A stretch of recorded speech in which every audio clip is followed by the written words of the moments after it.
场文化论坛艺术节国际串联，主持人是庄真荣先生。庄真荣现在是墨尔本市政府 Creative Spaces 的艺术行政专员。他是台湾原住民阿美族，2001年进入云门舞集工作，2006年移居澳洲墨尔本，目前任职于墨尔本市政府。庄先生曾任职于亚洲联盟艺术、墨尔本艺术中心，并且与墨尔本艺穗节的聚焦台湾的一些 festival。然后他曾任职于云门舞集、标舞剧场、竹围工作室等等。那我们现在请庄真荣先生上台。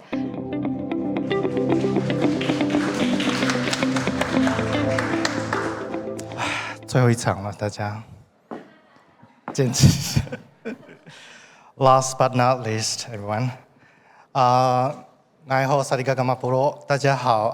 今天很开心在这里可以认识新朋友，也可以跟很多的老朋友相聚。虽然听说很多人是为我而来的，可是千万不要这样。在分享开始之前，我想以原住民的身份，诚心的向我们脚下这片土地传统领域的守护者，向我们的祖先以及祖灵们感谢让我们在这片土地上居住、工作、举办活动而相聚，也感谢你们一直守护传统领域的文化、语言以及我们的精神，也保佑我们这个礼拜的活动能够顺利圆满。那如果你是正在收听直播的朋友，我是一个台湾原住民，40多岁，我不高，黑色头发，然后有比较黝黑的肤色，我身上穿的是蓝色的衣服，然后衣服上面有一只台湾水鹿。我的外貌是那种你去买东西，然后店家会说帅哥你要吃什么的那一种帅哈，就是很普遍的那种。然后从荧幕上呢，我有3个名字，它分别呈现了我在台湾多元文化环境的成长背景。我是台湾阿美族，亲爱的那个要再回去一下，这个是第2张了。对，我本来跟他说我要用爱的发电来指示他，可是这样会 too much。所以我是台湾阿美族，然后我的爸妈都是来自台东都历的阿美族部落。我的原住民名字是丁基红爱，在原住民里面呢，其实丁基是我祖父的名字，红爱是我妈妈的名字，所以在部落里面呢，我们的名字透露了阿美族母系社会的特色。所以只要人家问你的名字，他就会知道你是谁家的小孩，你妈妈是谁。意思就是你不能做太多坏事。那我在3个月大的时候呢，我就被抱到原住民天主教堂受洗，神父给我的这个名字叫 Frederick。所以为什么我会叫 Fred 也是有原因的。小时候我上过主日学、查经，然后也学英文，也当过星期天弥撒的辅祭。当然我也有中文名字，叫做庄真荣。那如果你可以叫我 Fred 或是叫我真荣，那如果你真的很想要 Google 我的话，真荣会比较好用。那我从2001年就入行到表演艺术行业，很幸运的到现在我都能够在艺术行业里面找到一份工作。在2016年我搬到了墨尔本，对，就是那个曾经拿下世界最适合居住的城市。不过在 COVID 之后呢，墨尔本有一个新的 title， 它也拿下了世界疫情封城最久的城市。我记忆犹新，在2020年的3月16号，我还在墨尔本艺术中心的时候，可以帮我换下一张 slide 吗？谢谢。我在墨尔本艺术中心的时候工作，然后当时的亚太表演艺术3年展，我们邀请了台湾艺术家周东彦。然后刚做完工作坊，我回到办公室就收到 CEO 的 email 说，我们请大家回家上班，然后艺术中心要封馆了。然后当时没有人知道这一封馆就是361天，我整整在家上班了2年多。那即便现在的墨尔本还是处于你可以在家上班的状态，就是你可以3天进办公室，2天在家上班。当时的剧院呢就变成了摄影棚，所以我们制作线上节目，然后你走到外面呢就是一座空城。当时的状态就是这样子。2020年的疫情呢，重创了整个澳洲表演艺术产业。原本安排好的很多的活动跟表演，超过了80%都要被取消或者是延期，使得澳洲表演艺术表演艺术产业呢，短少了澳币2亿元的收益。那举一个比较血淋淋的例子，就是墨尔本有一个新的艺术节叫 Ⅳ， 它取代了原本2个墨尔本大型的活动，一个是白昼之夜跟墨尔本国际艺术中心。它其实是一个1年1次的艺术节，原本2019年要开幕，可是因为疫情的关系，它的开幕延后了2年，但是它整整筹备了3年。可是呢，终于等到2021年储备了所有的能量，它要隆重的登场揭幕了。它在开幕的那一天，墨尔本市政府，对不起，是州政府又重新宣布了隔天封城，所以这个2021年的 Ⅳ 呢，它只存活了1天。有133场的活动被取消，连带750位艺术家被迫停工。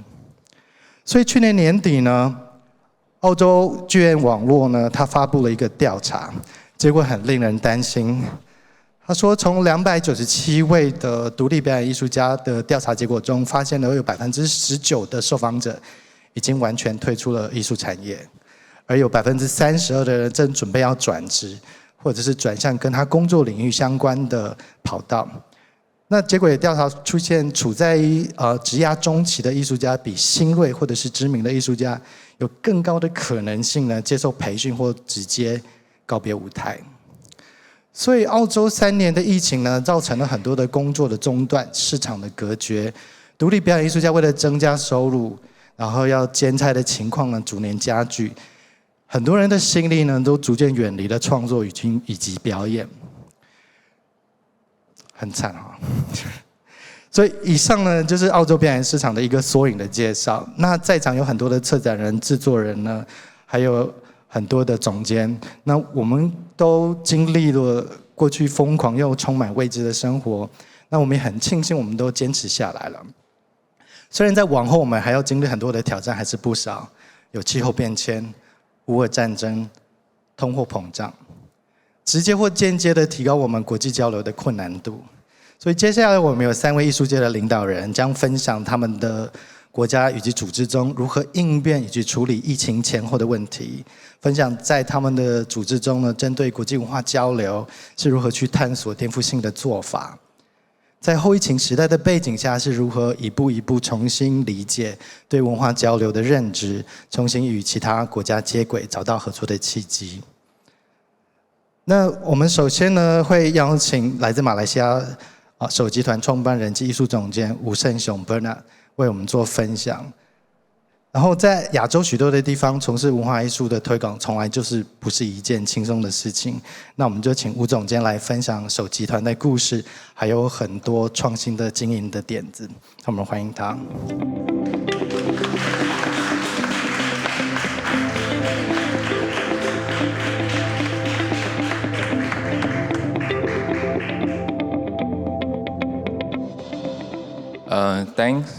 Thank you, Fred. A very good afternoon. Feel sleepy, you can sleep. It's okay, because it's afternoon, right? After the meal. I'm Bernard Goh from Malaysia. It's a percussion group. So it's kind of like honor. Thanks, Minister of Culture, Taiwan. Invite me to really like share some of my thoughts, about post-pandemic. So yeah, without further ado, I will start, my sharing. So actually, I would like to really talk about the transformative power of international cultural exchange, because we did a lot of this kind of collaboration with international artists. But what is so important? So slowly, maybe I will explain why we want to do that. First of all, I would like to share this. 下一张哈。I want you to know, I just picked because there's a lot of artists we work with. First two, actually one is from Burkina Faso, the middle one from Indonesia, the last one from UK. The UK one, actually we worked very, very closely before the pandemic, But during the pandemic, actually, we do a kind of like, Zoom, and then the composition, the scoring, everything. So I will explain later. For the first one, Oliver Tabanga, I first met him in Indonesia, 2015. Because in Malaysia, we have hands percussion.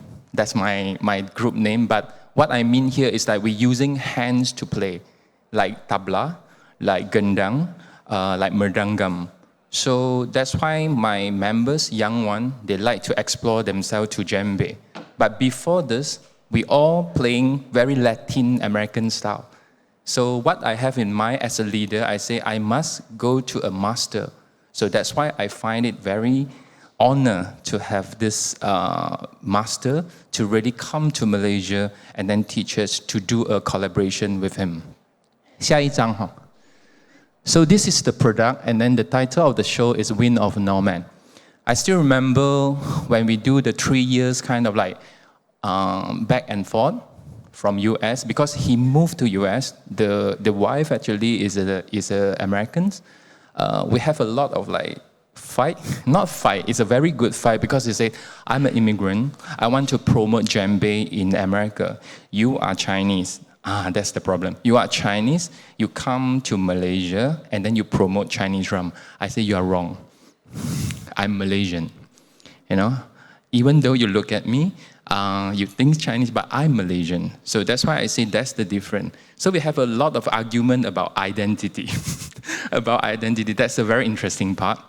But end up, actually, we have a wonderful show that's back in 2017. But I think we will continue doing the collaboration next year.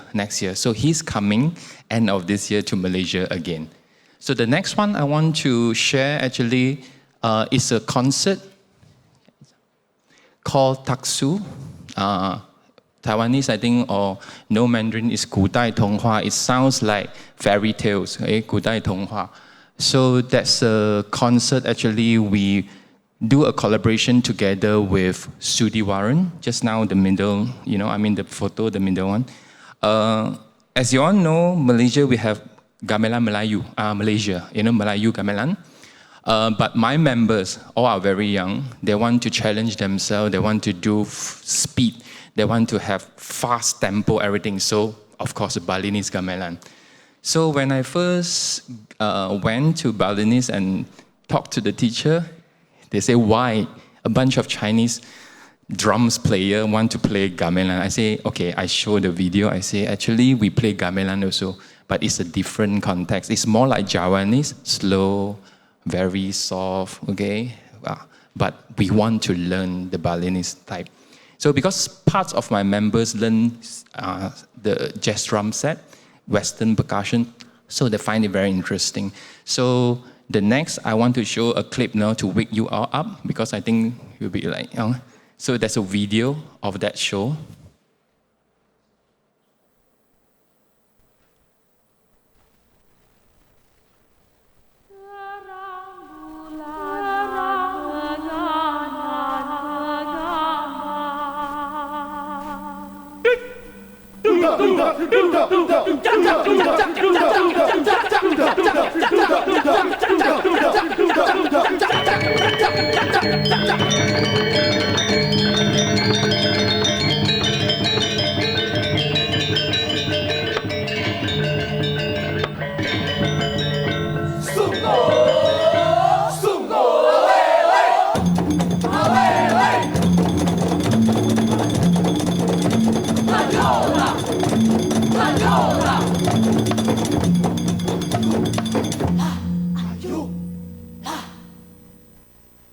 So the title of the show is Armor and Skin.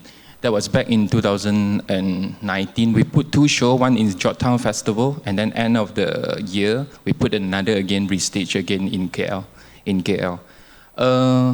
Life Cycle is the online project, lockdown, with the UK artist. Paul Filbert is a very dear friend of mine. It's a whole new experience for us to do it online. But this one actually, everyone can see already.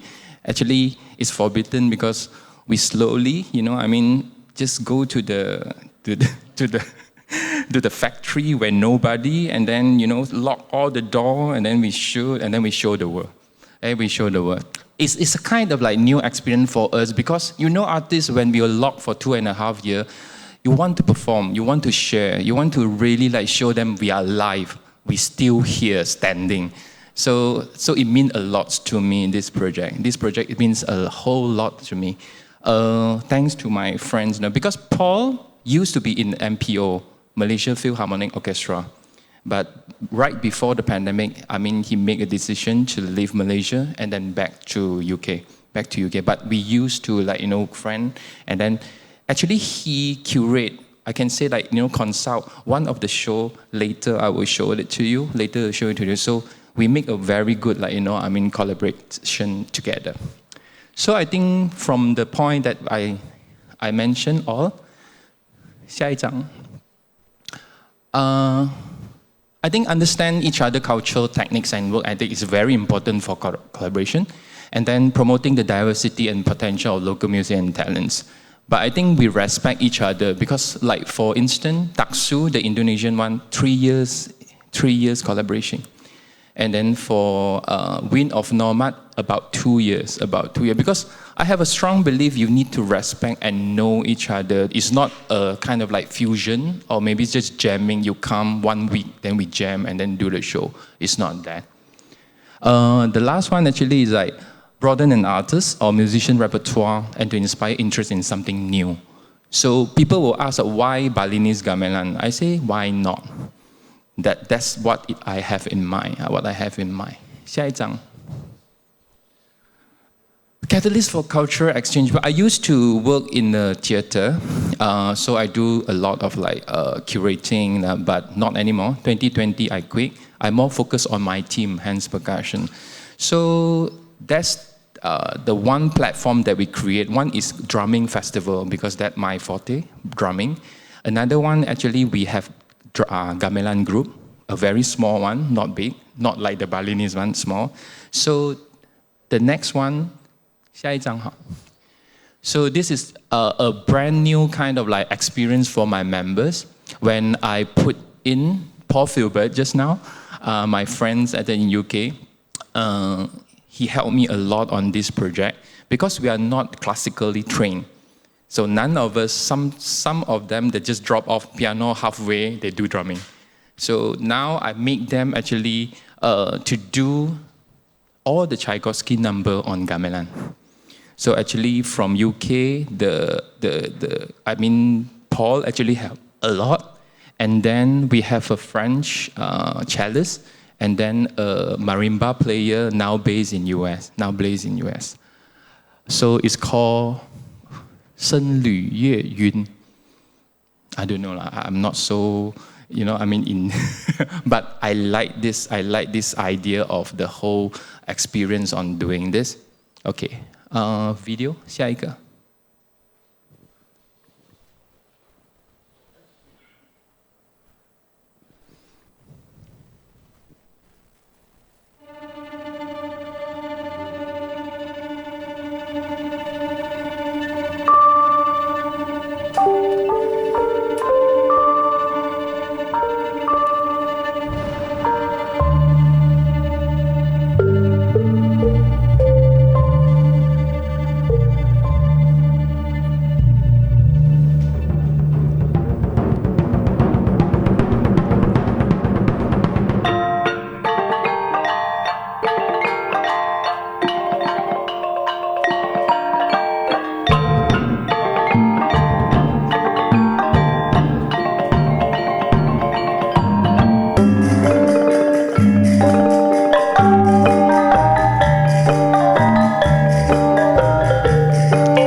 So actually, just now I mentioned about the platform or doing this kind of collaboration with international artists. We do it for 12 years. Then we have about 13 artists. This is the list of artists that we put on 2 years. The International Drumming Festival in KL. So we're very proud of this platform. For your information, actually, we are self-funded group in KL, in Malaysia, okay? But last year, we want to do it again. It's just slowly open, but we can't afford, and then we can't do it like, bringing the big group like the previous year. So Zia Tabazian from Canada is the middle friends here with the tombak drum. I'm very happy to have him. He was very sad. It's not that he don't want to come and join us, it's because he trapped in Chiang Mai. the whole pandemic, he trapped in Chiang Mai. So then I say, Zia, you're in Chiang Mai. Yes, let's come to Malaysia because it's closer, it's shorter, and then it's quite, it's near. You say, why not? Since I'm in Chiang Mai already. So last year, our international drumming festival only got one international artist. That's him. But I'm very glad and very honored to have him. Yeah. 下一张. So this is another one like the life cycle. I gathered all the local artists. To the same thing, but we just do it online. No audience. We get permit, we test everything, we poke ourselves every day. And then we have all the local artists line up. So we have singers, sopranos, we have the Malay groups, we have Indian group, we have Chinese group, of course, combined together with Malay. So as you all know, we have multi-races in Malaysia. So in between our society, right, we got lots to learn from others already. 下一张. This is last year. I go back, like collaborate with very deeply with my Malay friends, because I think it's very dearly to me because I not grow up in the city. I grow up in the outskirts. So I have a very good friend actually is Malay. So my roots actually is Teochew, Chaozhou. 我是潮州人, so 对， so I want to go back into the roots, of me. So I dig down into it, and then I study all that kind of that belongs to me. Because Teochew, they have a big drums culture. Yeah, I think Thai have a lot of community, the drumming one. So I make it more modern. I make it like you can see far right on your side.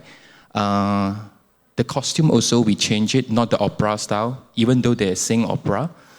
So I want to make a contemporary kind of way of doing it. I think it really brings a lot of impact for the youngster to actually know about this traditional. That's my way. And then Chinese actually like a lot of red color. Chinese New Year red.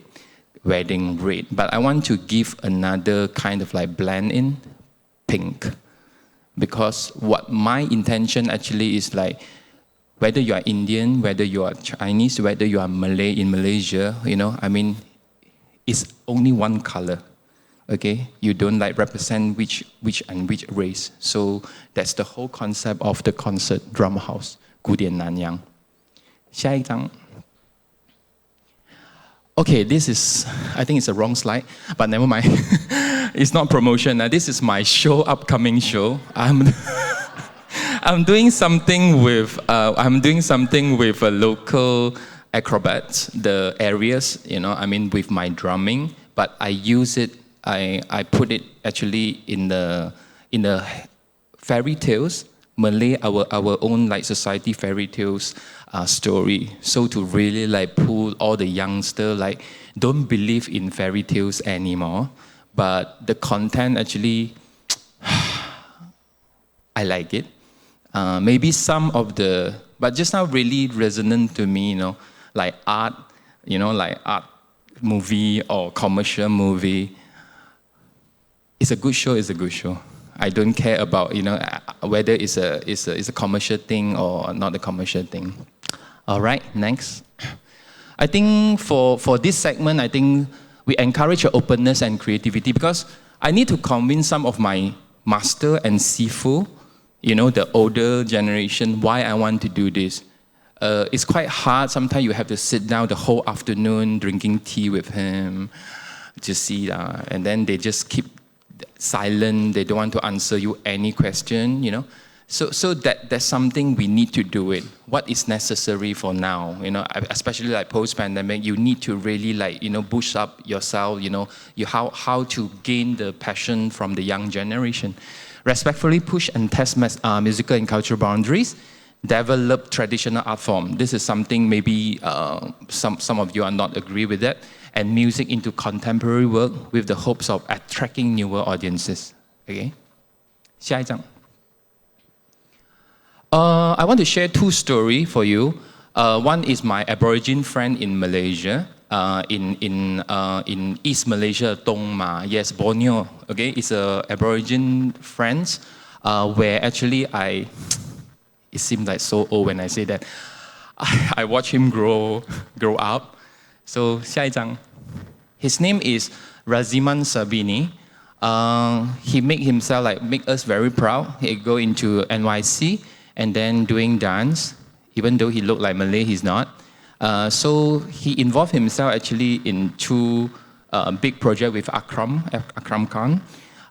So I think what makes him so special, and then this collaborative work make it so special, is because since young, actually, he trained in Indian dance, he trained in Malay dance, and then his own move, and then Chinese dance. So all the influence in one, so that's why makes his body and then his mind openness, I mean, it's very interesting for an artist like that. It's not only like, you know, mono, you know, I mean, one training only for him.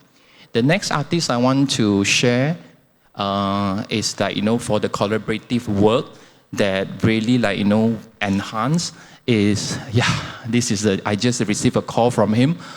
Sang Pui is a local, is Taiwanese.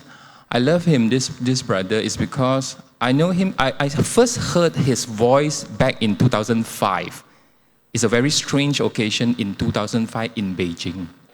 Very weird, right? Why his voice is in Beijing? Because I met one girl study in Beijing. It's an Aborigine. I think it's his niece.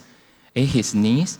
So he just passed me a CD, say, "Sir, I think you will like this voice." I say, "Wow, this old man." I say, "This old man very nice the sound." 因为他声音很沉. So then when I do research 2011, do a randai from Minangkabau, one of the tribe, you know, I want to make a new show. Then suddenly one voice like, you know, talking to me, I want to really like get this voice again to collaborate with me. So 2011, 2012, I think 2013, I come to Taiwan 1 year, 5 times, just to go to Taitung, Tiehua-chun, to talk to them, listen to them, and then knock on the doors, and then yes, I'm successfully again brought him over and do a collaboration with Hands Percussion, my team, okay? Okay. 播下一个.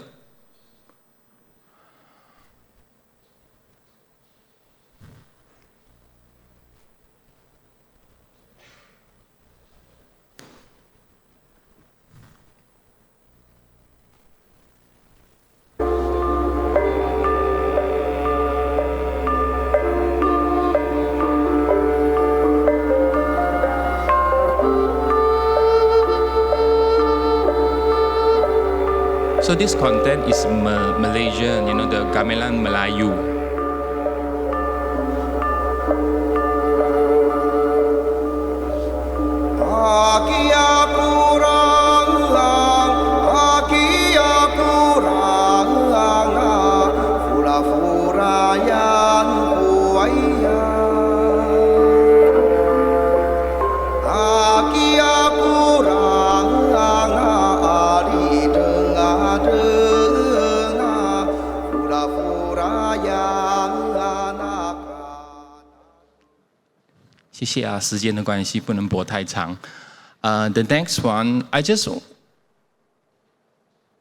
The next one actually is like the challenges and opportunity for.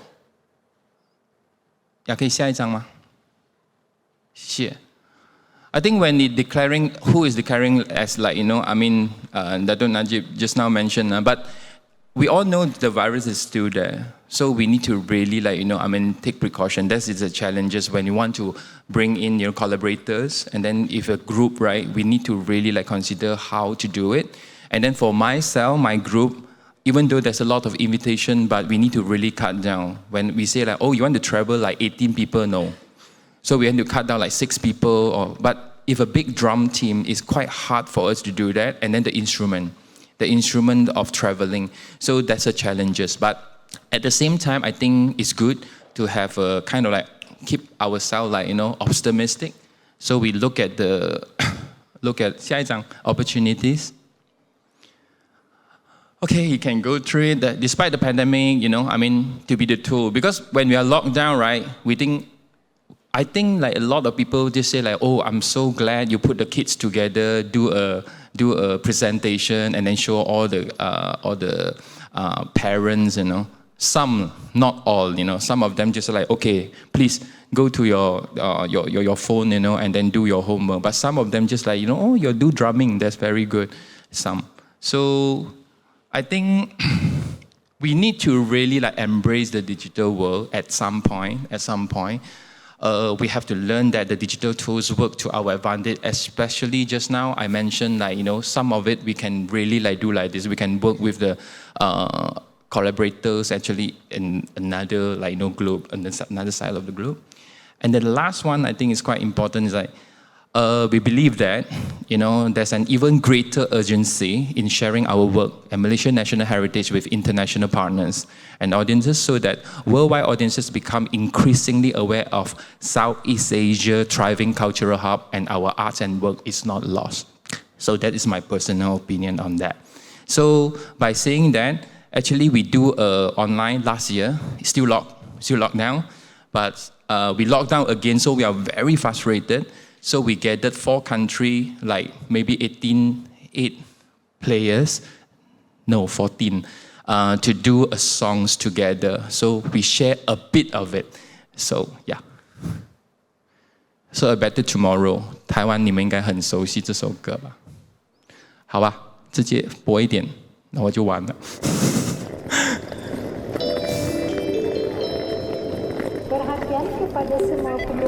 That is very frustrating. We locked down for the 3rd time.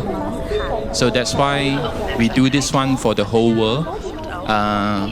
Even though we missed that airport sounds for a very long time. So we just do this.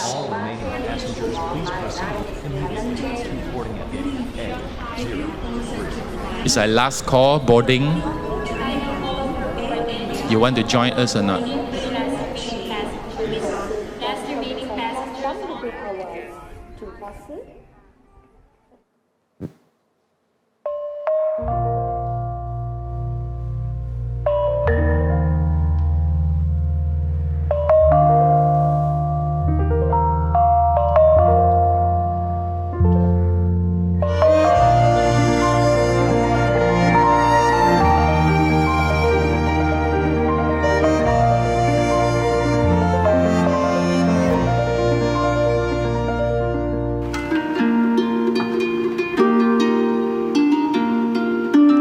From USA.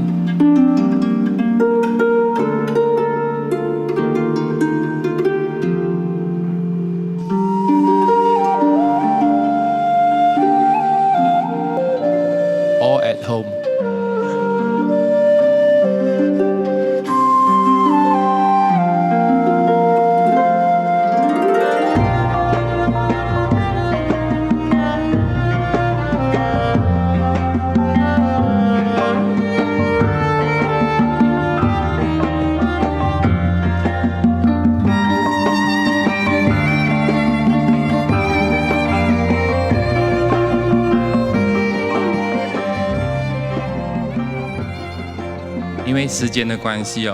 So that's my only parts of sharing about that importance of international cultural collaboration.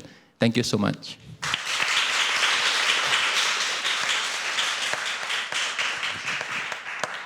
Thanks, Bernard. as a producer, I can tell that how difficult and complicated to put like musicians doing online and perform together. And next we're going to have Craig from Ⅳ, New Zealand, and he is the Director of Arts of Asia New Zealand Foundation. Please welcome.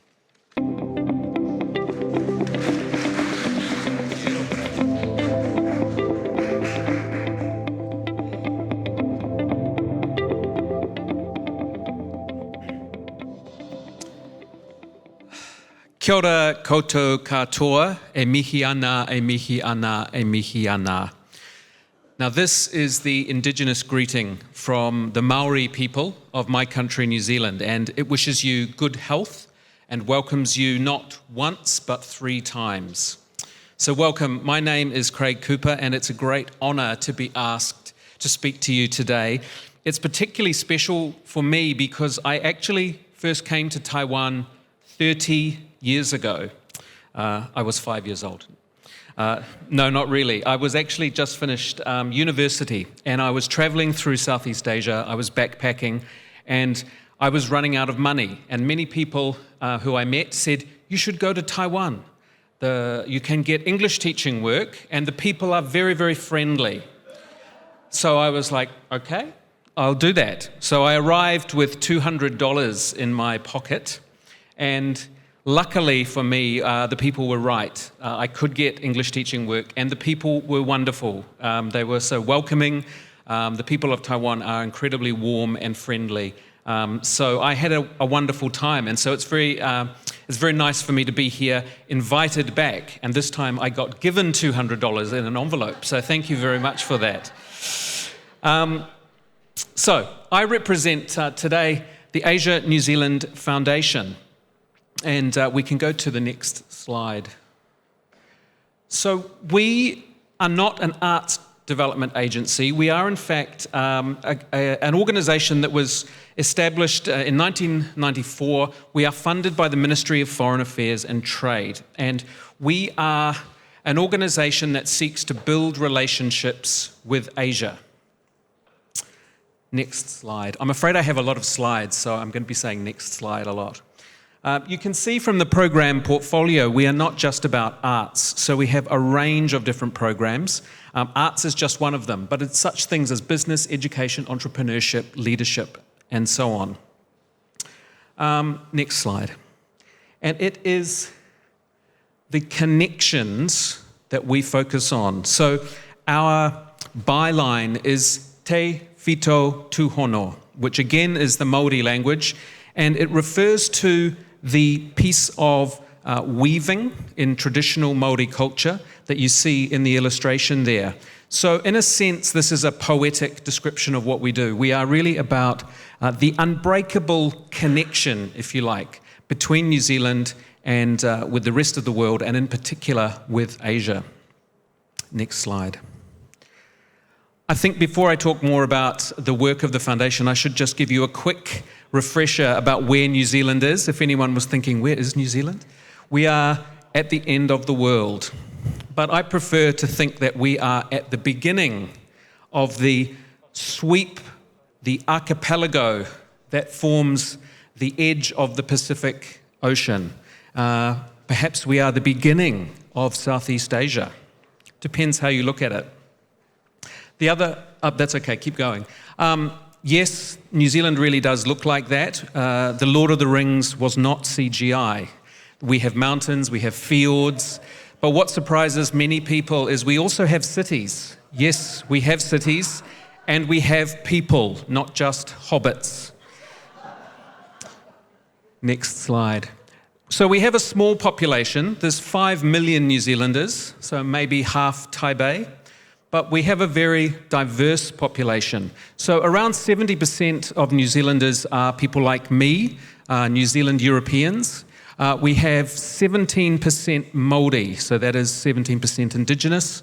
We have 9% Pacific Islanders, and something that may surprise you, we have 15% people from Asia. Don't worry if you're calculating that, it doesn't add up to 100%. The reason for that is because many people identify as more than one of these ethnicities. But it gives you a snapshot of the New Zealand population. And then the next slide, Auckland, the main city, is even more diverse. So you can actually describe Auckland as a hyper-diverse city. It has 39% of its population born overseas.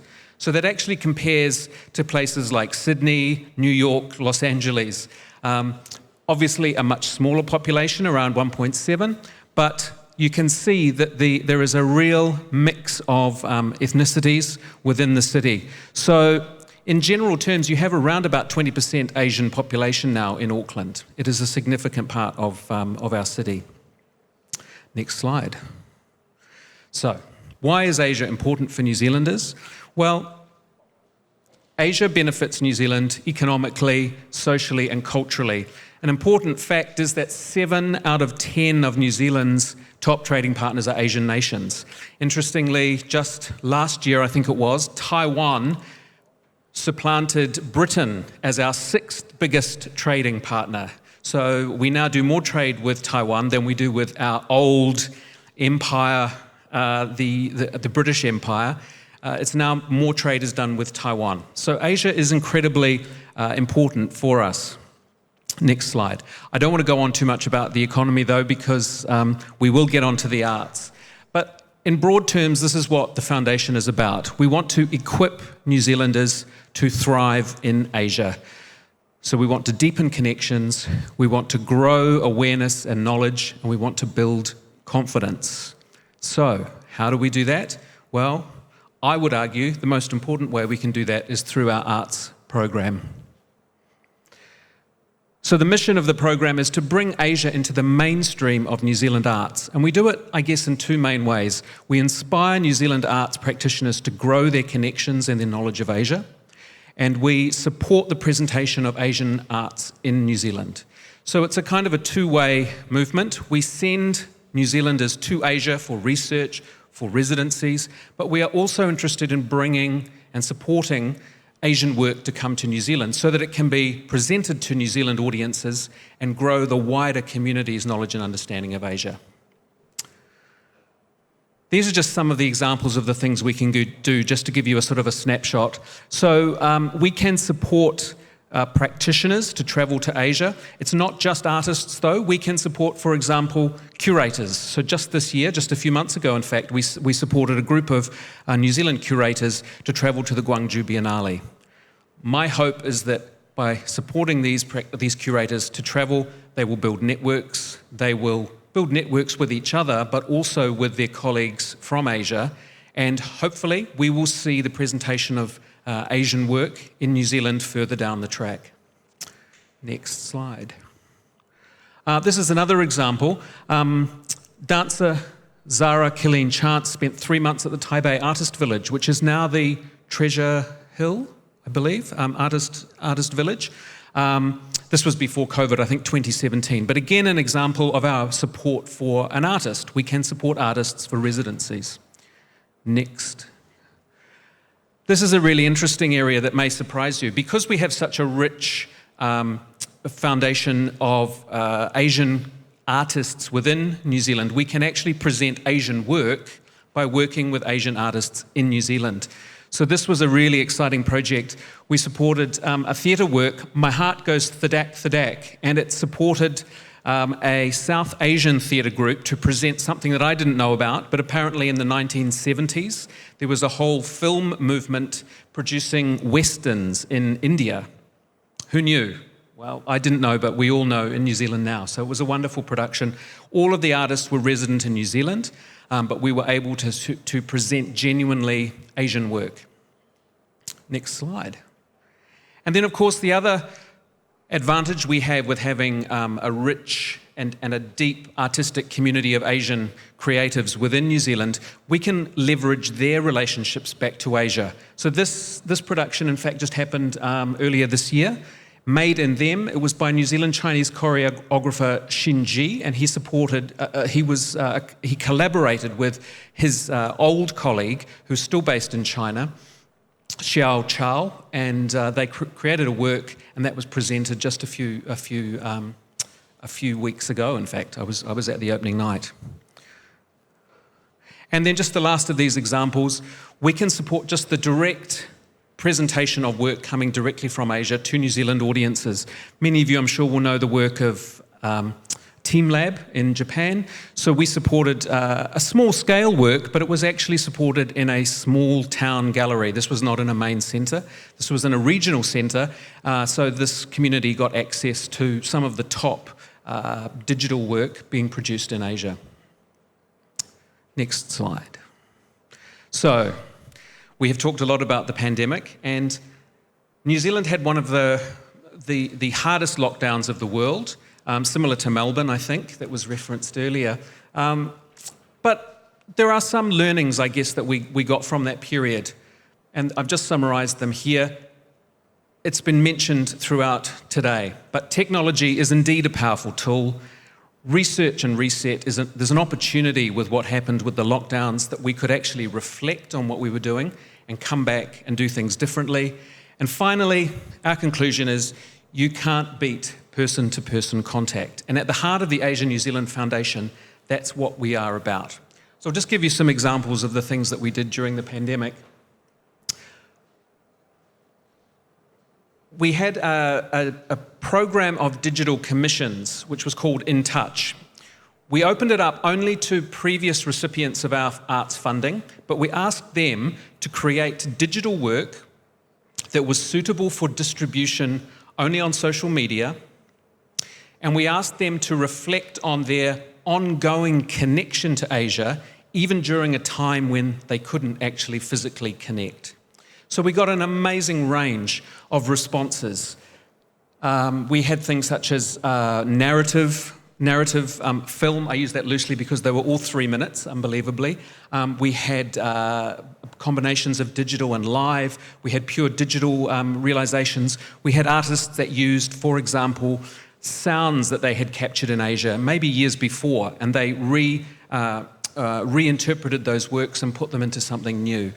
We had other artists who worked directly with collaborators in Asia, online, but these were relationships that they obviously had established in previous years. So this was an example, I guess, of that, the fact that digital is actually an incredible tool, not just for keeping in contact, but actually for creating work. Next slide. We also undertook a large research project, which we haven't released yet, but it's coming out this year. This is a snapshot, so you're getting an early look. But I asked the question, if we're all about making Asia part of mainstream in New Zealand, actually how mainstream is it already? And we've had some really interesting findings. I'm running out of time, but I'll just quickly summarise. I guess basically what we've found is that there is a really large untapped market for Asian art in New Zealand. People want to see more Asian work. Asian art is booming. I don't need to tell you that, but I do need to tell people in New Zealand that there is such an amazing depth, a breadth of work coming out of Asia now. It's so exciting. In many cases, you know, there are world-leading companies working in Asia, and so we need to see that work in New Zealand. And the other thing for the programmers amongst you is that Asian work is economically viable in New Zealand. You can actually find an audience for it. There's also funding available for it. And next slide. This is something that ties in with my visit today, because before coming to the conference today, I spent some time in Ⅳ, because getting back to that idea that face-to-face is so important, that person-to-person contact is so important, we really want to focus now on making really meaningful collaborative residencies, targeted residencies. I think in the past we had a little bit of a scattergun approach to many of our residencies. We did many residencies all over Asia. Now we want to really hone down what are the important ones that we really want to develop and have deep relationships with those locations. Ⅳ. I don't know if you can tell which picture is Ⅳ and which picture is New Zealand, but the one closest to me is Ⅳ, the far one is New Zealand. And the exciting possibility, I think, that Ⅳ provides for us is the connection with Indigenous New Zealanders.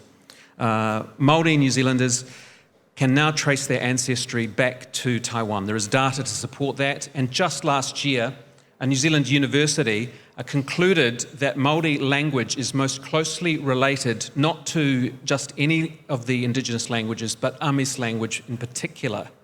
So this is a very exciting time for us to develop a residency project in Taitung. So watch this space, we may be back. And final. So, back to the unbreakable connection, te whito tū hono. I don't believe countries can have a relationship. I don't believe cultures can have a relationship. I believe only individuals can have a relationship. Person to person, people to people. That's what a relationship is, and that's all it can be. But that's incredibly exciting. And so the unbreakable connection, perhaps with that view of the indigenous link from New Zealand to Taiwan, maybe we're not talking about discovering or enhancing connections. Maybe we are talking about reconnections. And that's even more exciting, I think. So I want to thank you for listening to me today. And I think now, because we have shared this discussion and we are sharing the day together, we all have an unbreakable connection now. We are all connected and we all have te whito tū hono. Thank you, kia ora, and I look forward to talking more soon. Thank you very much.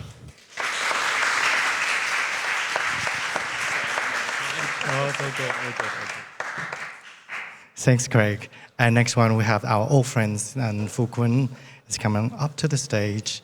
And so during his Taipei Arts time, Fukun actually brought a lot of unconventional, outside-the-box ideas to this community.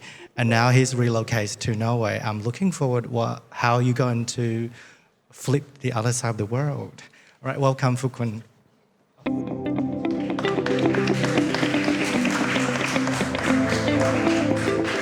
Thank you. Thank you so much. First of all, I have to say that I've journeyed, I think, amongst all the delegates, the farthest. So I'm in a kind of like a, zombie zone. I'm still jet lagging. But nonetheless, I'm extremely happy to be back.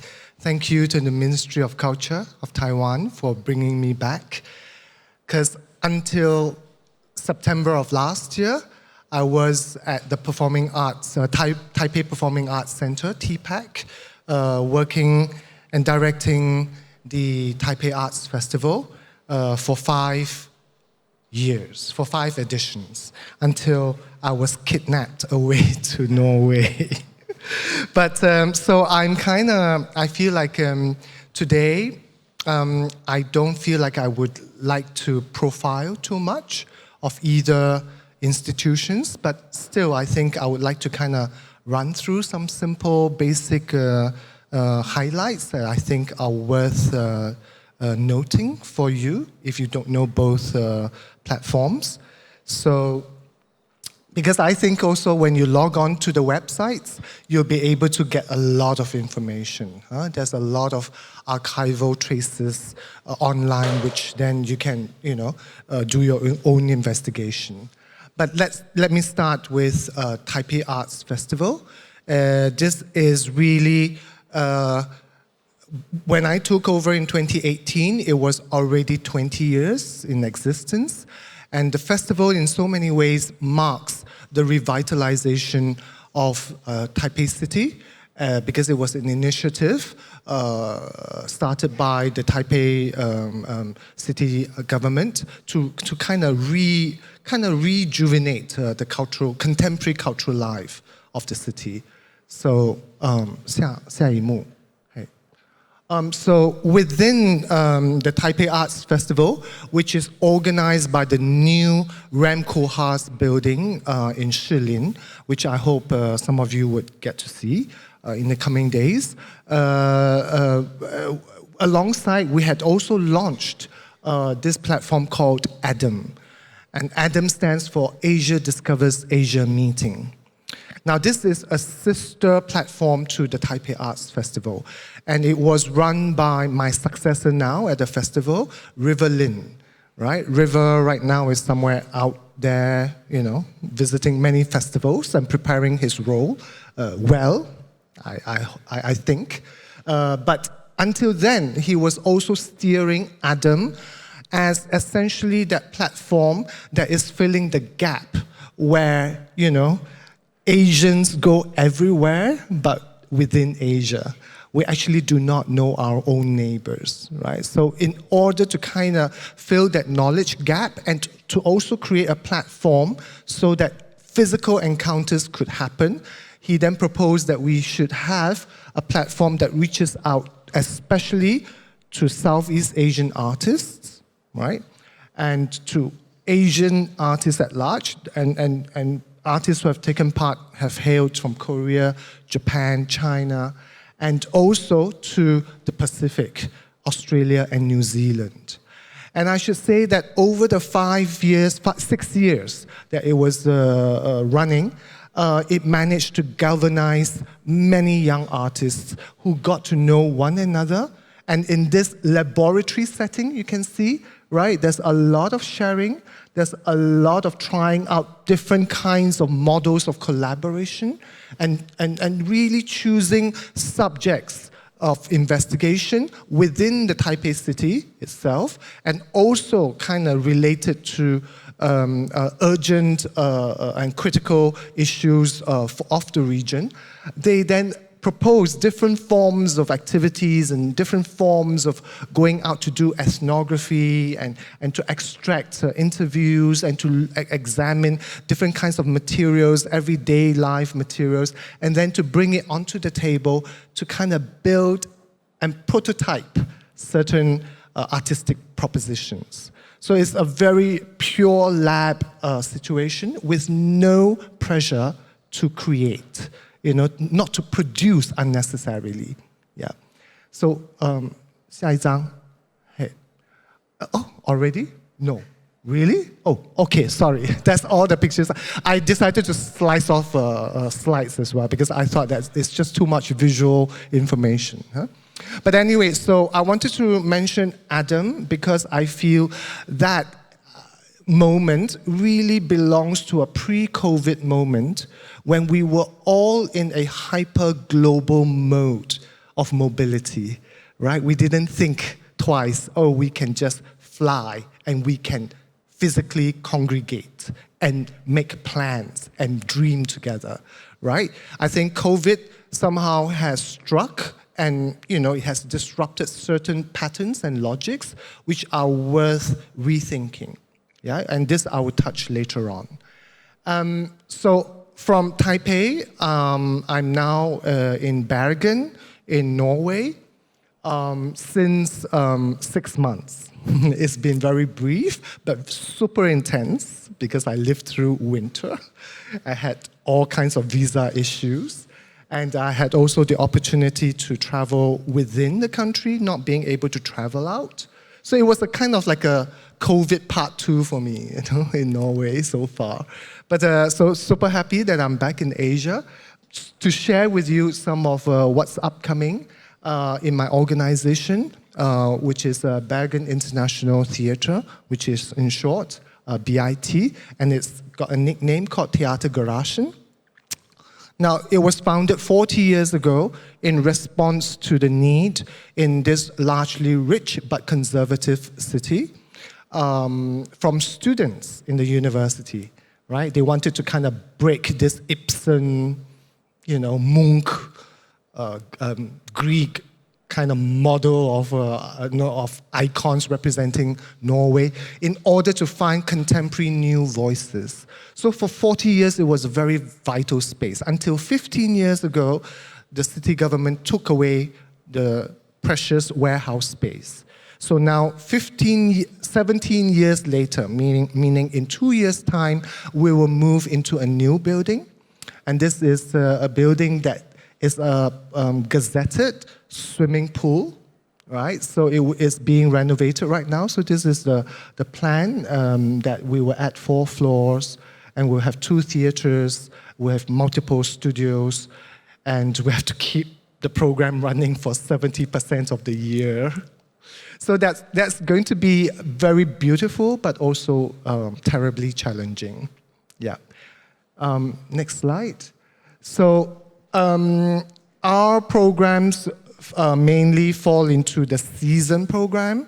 So all houses, all artistic houses and museums and galleries in Norway, break them into the spring season and the fall season. So we basically have a festival, a biennale system, where each year in October, we'll have either the October Dance or the Meteor Festival. So this is when we are truly living up to our name to be international and global, right? So we invite a mix. It's really interdisciplinary, intermedia, absolutely contemporary. We don't do any, we don't repeat classical works. We commission, we co-produce. We also focus very much on the young generation.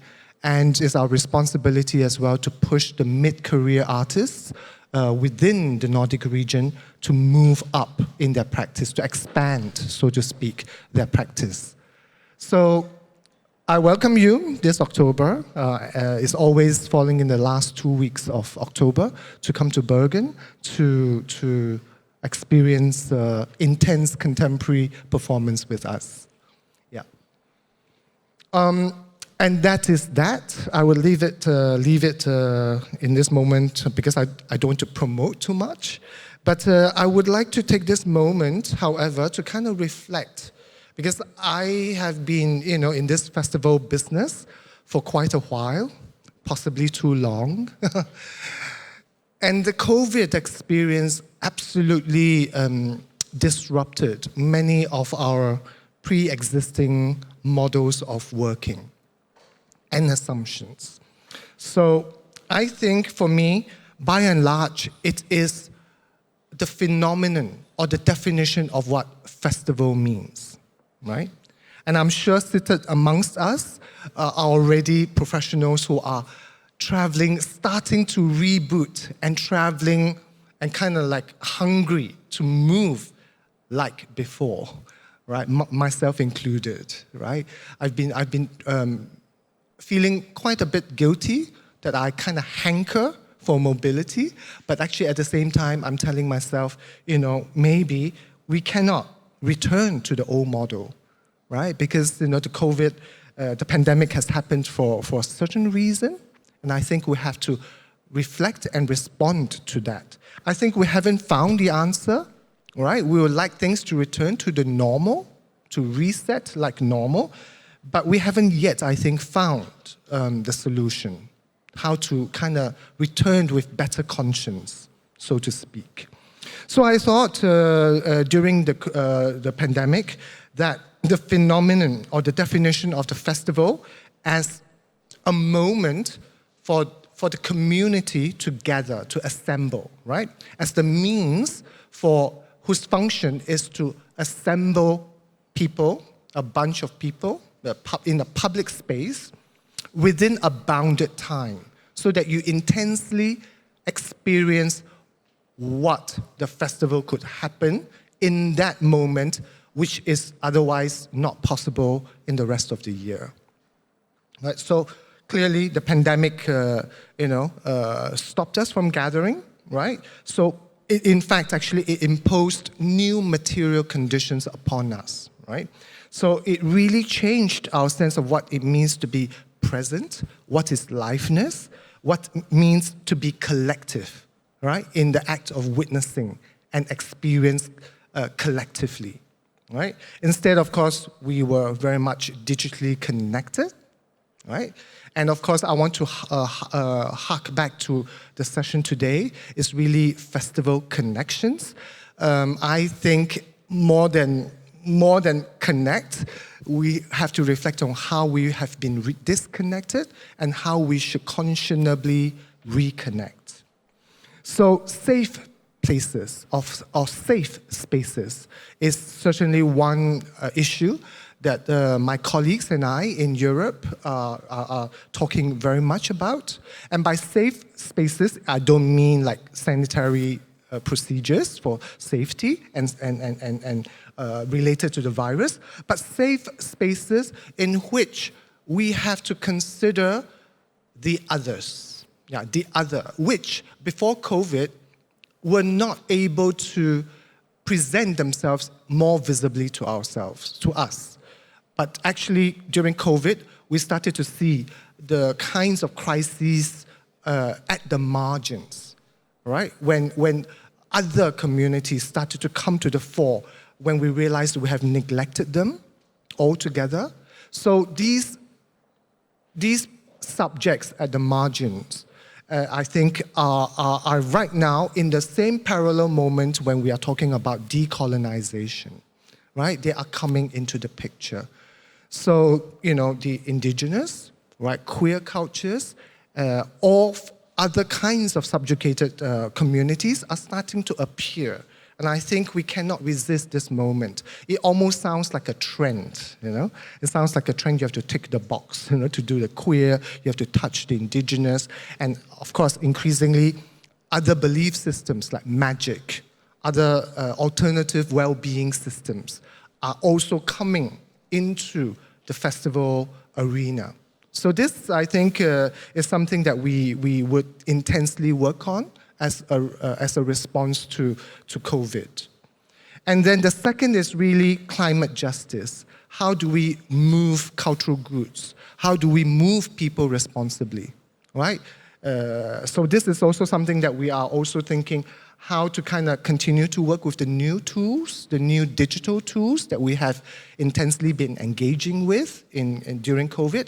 Does it mean that the immersive technologies, right, that were before the playground of the rich and the privileged, becoming commonized so that it becomes part of our reality to include more people? Will VR become that new performance technology tool that we have to engage with? So these are some of the tests that we are, me and my colleagues are also considering. So with that, I would close what I have to share. I feel like I haven't any concrete models of best practices or exemplary models we should follow. But just to say that I hope the ways to reconnect would be in the wider sense of the word, ecologically conscious. So with that, I end. And maybe now, thank you.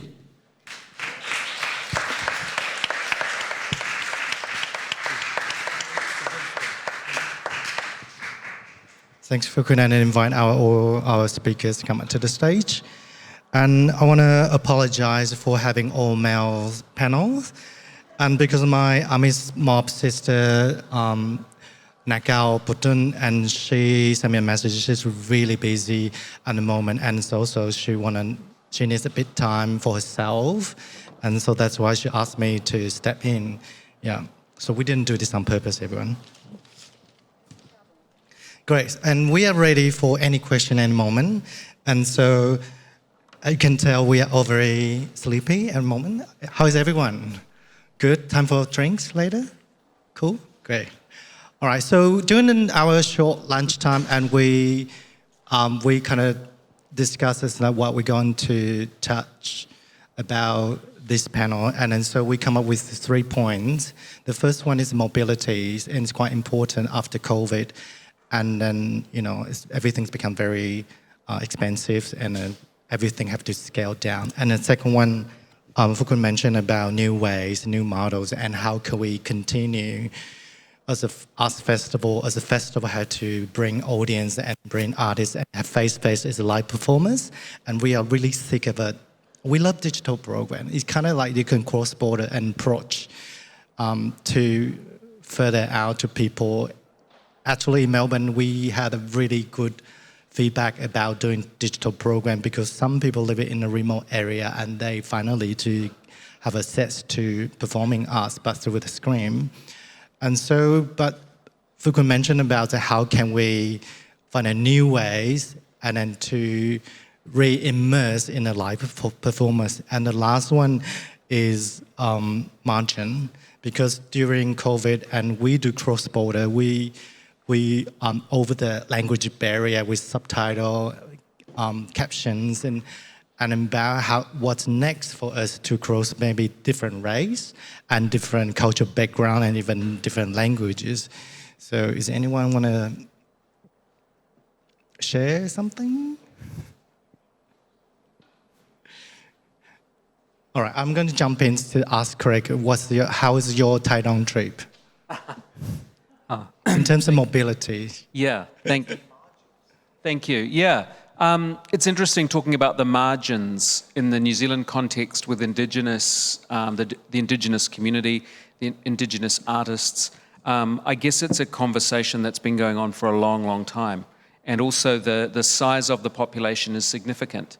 And so, yes, there's definitely a sense of being in the margins, but I think the Indigenous conversation is advanced.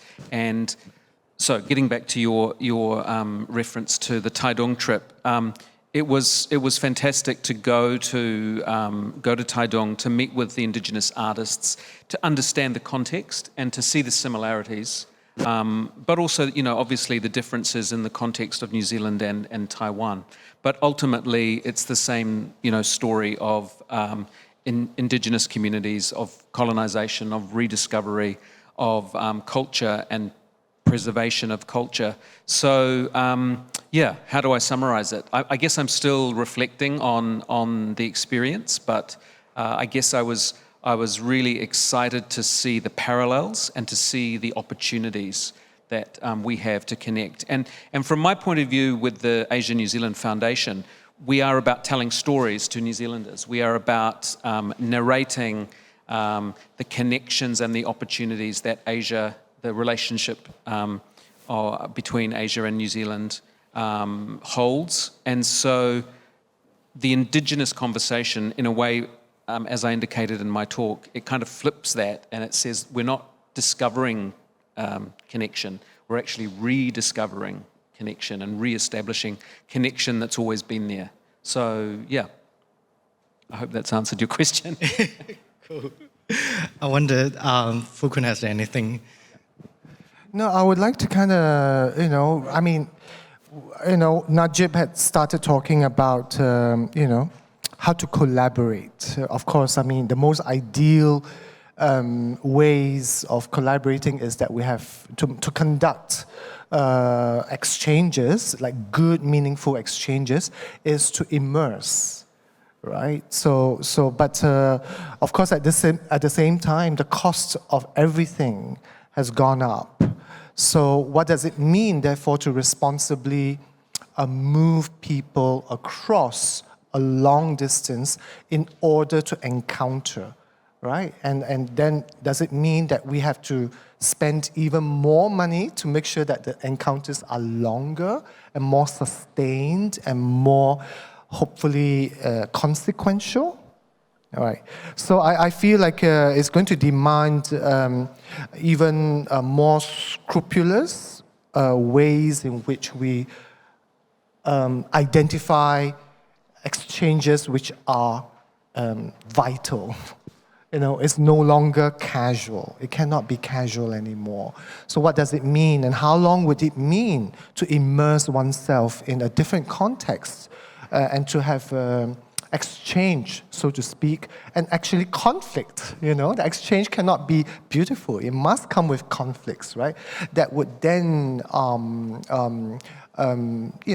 lead to some kind of co-creation or co-thinking or kind of compromise and negotiation to arrive at a collaboration. So I think collaboration is definitely going to be even more difficult in the coming years. Yeah, that's a lot impact. And I mean physical, and I don't mean like digital online exchange, but we can't live like person-to-person exchange, and how to participate and then how to create, that will require quite a bit of thinking and investment. So my job in Melbourne as a Taiwanese First Nation, and then sometimes the artists come in, they would like to travel in Melbourne, and they would ask me, how can I do it? And I look at the budget, I was like, maybe it's impossible. It would be possible if you can scale down, or like you can, make it affordable for presenters and for festival. And so Bernard mentioned about like he got invitation, and then but they were asking is there any alternative way they could do it. So in terms of impact conflict we were talking about, there's a huge impact on festival budget because everything, the rental, accommodation, cargo, and then cargo because of petrol, because of the war, and there's lots of things I was talking to my friend last night. She mentioned about if you want to move a cargo from Perth to New Zealand, it would take 2 months. And which it's very difficult for a dance company to schedule their next move because you can't just perform and then you have to wait 2 months for your cargo, and that would be difficult. And then for a musician company, like how do you manage to do that? Actually, it's quite.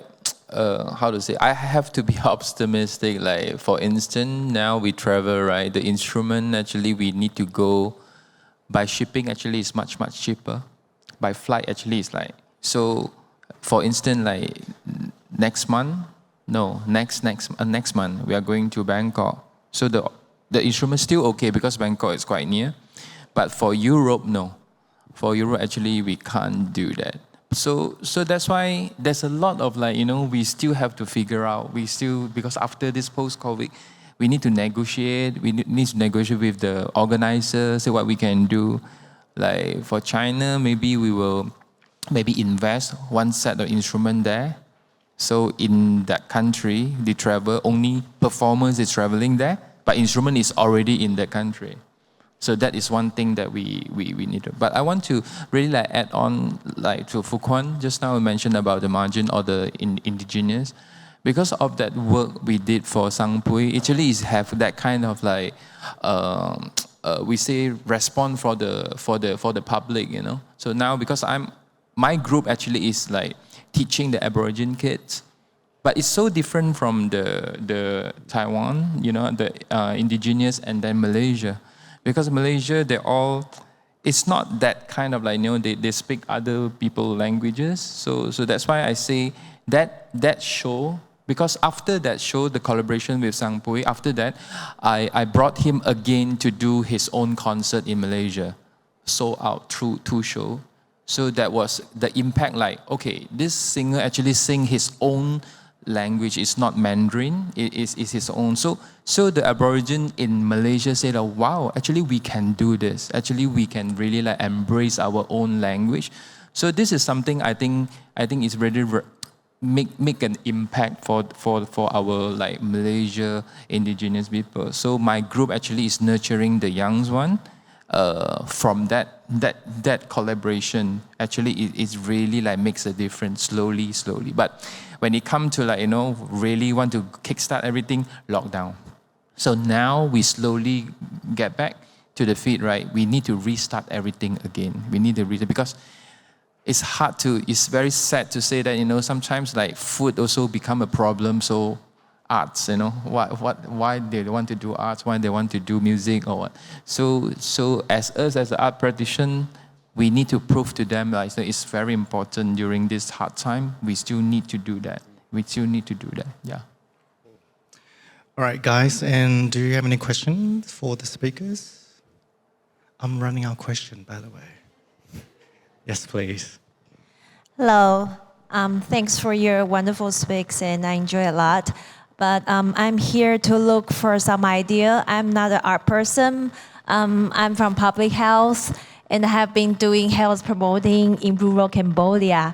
But there's something always in my mind that we should encourage health behavior cooperating with art. So I try to bring drawing, dancing, and music into those schools. But right now, I have a hard time having the local artists to create their own. So I'm here to, maybe you have some name of the organization or some person that can give me, because when I talk about this idea, they were like, what? What are you talking about? But what I'm trying to do is not trying to encourage health behavior through those pathogen theory from the Western medicine, but really from a local perspective. So right now, just promoting hand washing behavior, I try to connect the meaning of water in Cambodia culture with cleaning. But through literature, it's really difficult because this country is still in recovery. And also, they are so used to very doctrine education. Do you know what I mean? So I'm thinking about how should because you talk about interdisciplinary and cooperation and like immerse. So I was thinking from art to health. I know it's evil because I'm trying to change people's behavior, but you guys are just talking about reflection or feeling. But I'm thinking, how should I start, or how can I initiate a talk with the artists in the community? I know it's difficult. Or you can tell me, okay, forget about it, just give up. It's a really important topic, I could say, but I'm not the expert, and to give you some idea, especially about after COVID, and everyone really looking after artists' well-being, and it's a really important topic, and then even artists were traumatized during COVID, and there's a lot of programs in Melbourne, and the government and support artists, and then even artists as the content creators, they are having difficult time as well, and not just the community. And then it's really important to be immersed in the arts. I agree with that, but I just not having enough information to answer your question. I'm sorry. Is there anything you want? It's not exactly what you are talking about, but New Zealand is very obsessed with sport. Everyone talks about sport more than art. So there is a government initiative trying to get people healthy, get people moving, and so using sport to do that, of course, is obvious. But the dance community has been very clever, and they have engaged with the government health department, and they have come up with a program of dance that achieves the same kind of thing that sport does. So I know that there is a government health program that is incorporating dance into that program. So it's not exactly what you're talking about, but it can definitely be done if you can get that parallel. Yeah. Well, in a way, it seems like we are talking about two kinds of perspective on what art can achieve. Right? One is self-expression, reflection on society and life. Then the other, like what you propose, is to use the arts as a medium to deliver certain, or to propagate certain campaigns, right, or awareness. What can I say? I've been to Cambodia quite a number of times. I would say to you, definitely there are a lot of NGOs working like you do, and they also engage with the artists in Cambodia. So they exist, and you just have to find the right group of people, or the right association for you to collaborate with. Yeah. Yeah, I actually work with Ⅳ. I think it's one of the leading artists group in Cambodia. But from them, they still have no idea what I'm trying to say, because they are so used to like what WHO or UNICEF told them, okay, this is the exactly clear message you have to deliver, and they just do whatever the message is. So it's so difficult for them to think from their own culture. So that's what my biggest barrier right now, yeah. So even for Ⅳ, because they have artists from different fields, dance, music, and also they have a creative studio. But we had several meetings and we have budget, but still, okay. Actually, may I point you to, can you please identify yourself? She's a Cambodian expert, she's from Taiwan. She would link you up efficiently. Won't you? Yes. Thank you. No pressure. So there's another example I can share with you. And so before I left the Arts Centre in Melbourne, and I deal with the All Disability Arts Festival called Ⅳ State Festival. And during the time, there's another trend about accessibility, equality, and inclusion. So during the whole festival, we have to make sure every performance is relaxed performance, and you have a quiet space, and then an audience allowed to come and go anytime, and the theater inside can't be dark. And also, it was difficult for the artists, but for all of us professional practitioners, including producers, we have to get training about what is relaxed performance about and how do you deliver all disability festival, and then you have to look the whole building and then check this and make sure there's enough ramp and there's a signage and clear disability toilet. It was not easy, and we have to hire an expert to tell us as producer and the venue and how could we deliver this one, because it's about margin. It's about you want to embrace, you want to welcome everyone in the world, that they should have their own voice to be heard, and also they have you have a disability artists and performers coming to the theater. They should have that access to perform for everyone, and it was not easy. So it's a really good question and really good thinking for producers and curators. How can we, cope with it? Yeah. Thank you for that question. Is there anyone? I thank you for also linking this to accessibility. Indeed, I can share with you, as we're preparing the new building, and as we are trying to grow the local audience numbers, we are absolutely obliged to think about accessibility.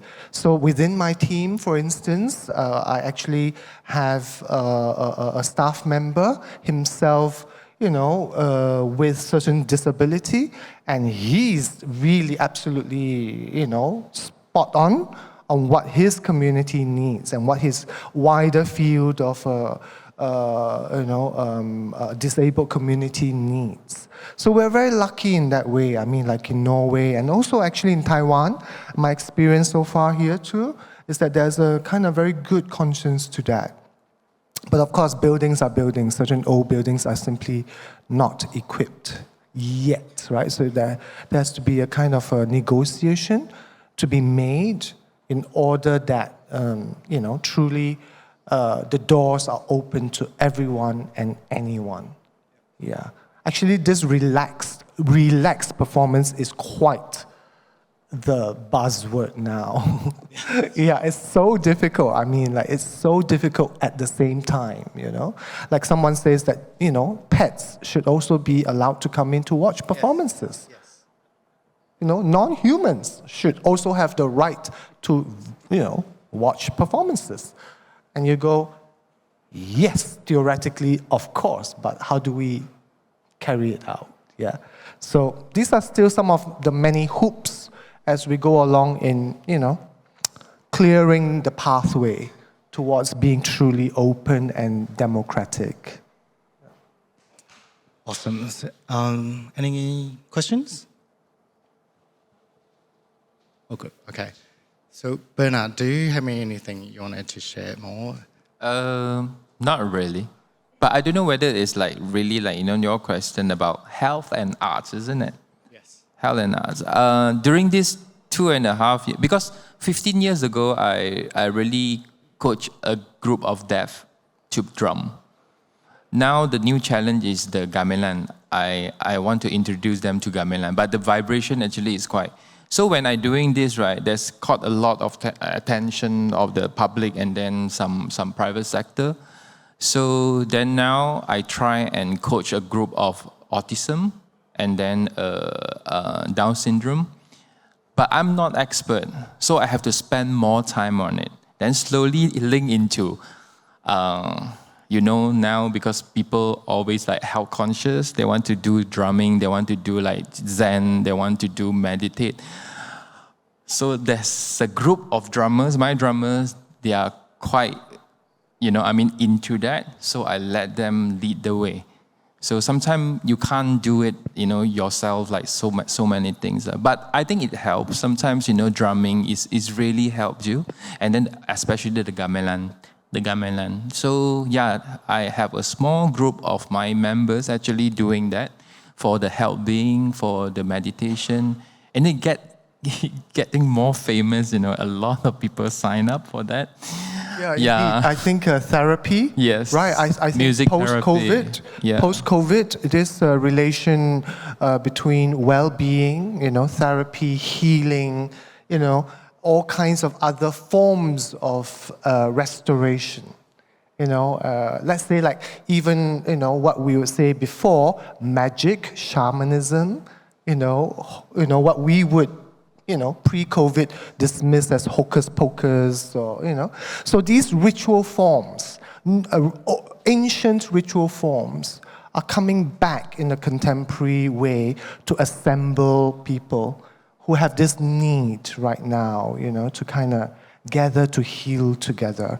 So this is also what we are looking at right now. So it's not simply making representations on stage or in objects, but really talking about like what human beings can do for another group of human beings in the setting that could be performative.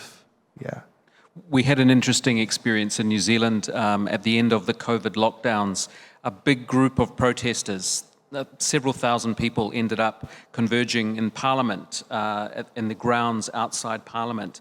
And they set up camp, and they stayed there for maybe 1 week went past. And then after 1 week, they were protesting, they had signs, but after 1 week, what do you think they started to do? They started to play music. They started to have shops set up. They had barbers cutting hair. And suddenly, there was this community coming together. And actually, I think that's what people were really wanting again, is they were craving community. And how did they express that? It turned into a festival. And it lasted for several more weeks. But very, very interesting, I think, that what started with this anger and this protest naturally just turned into a festival of celebration of being together again.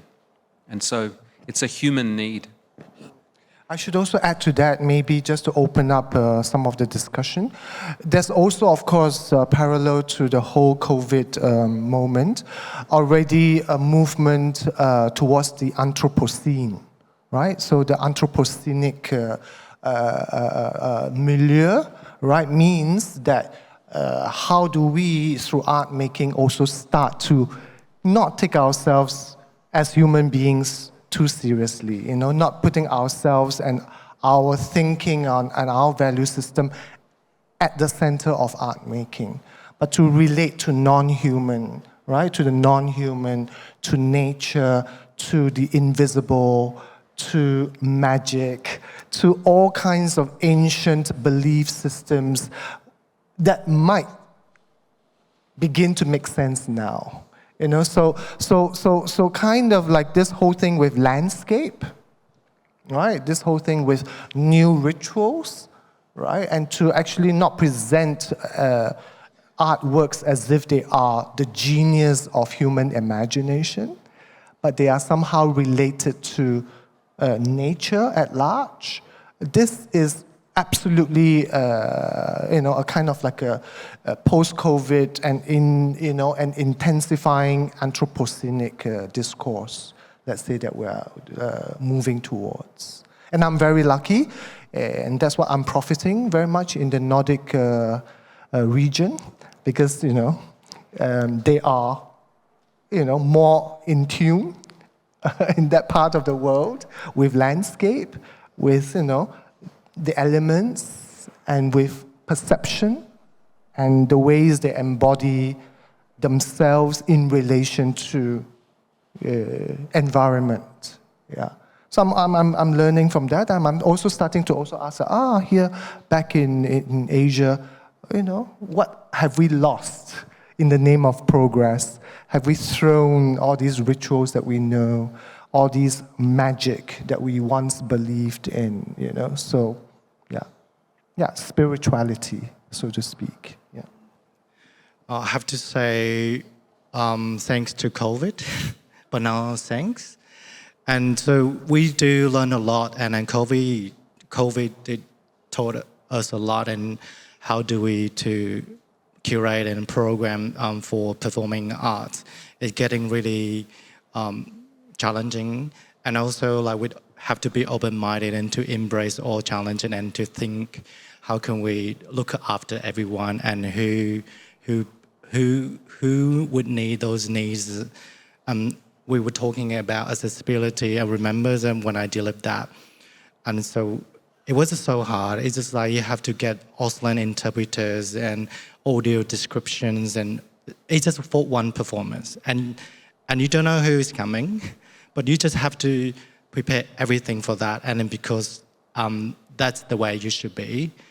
Should be doing. So thanks to COVID, and if you don't have any question, and I'm happy to end this section, and then so we could have more time to have a drinks and mingle later without being on the stage. Is there anything you want to say? No. If not, thank you. Thank you, Wenhua Bu, and thank you for everyone being here, being so supportive. Thank you, everyone. And thanks to our lovely speakers. Thank you very much.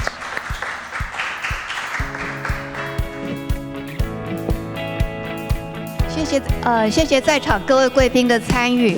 那2023年新南向文化交流系列座谈呢，明天、后天、大后天，分别在北科大、还有当代馆以及政大都有非常精彩的座谈以及电影欣赏。那也欢迎各位的参加，谢谢。